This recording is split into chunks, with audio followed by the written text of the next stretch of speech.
A recent acquisition that solves the problem for me of the rifle slipping off the shoulder, whilst at the same time allowing me to carry the rifle muzzle down, which I favour.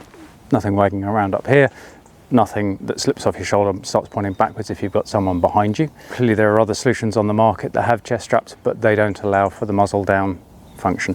This is a fairly new one, so it's still a little bit of noise there, but I have got another with a little bit of knack and with a little bit of softening.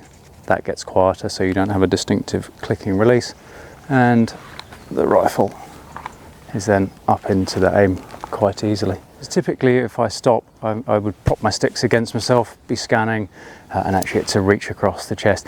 The thing that I do find is that it pays to sort of guide the strap a little bit, so you don't end up with it clattering off the scope.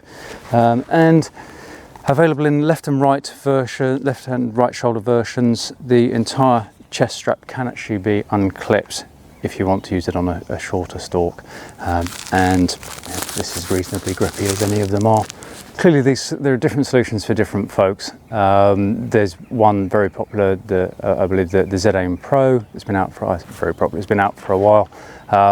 The difference with that is that it comes with a leash that fits around the wrist rather than using the swivels, I believe, which I think gives you more risk of bolt fouling. It's not a particularly elegant solution, and it doesn't allow for muzzle down carriage. You do have to just buy left or right shouldered, and there's a couple of different versions. You've got conventional slings and for blazer slings as well.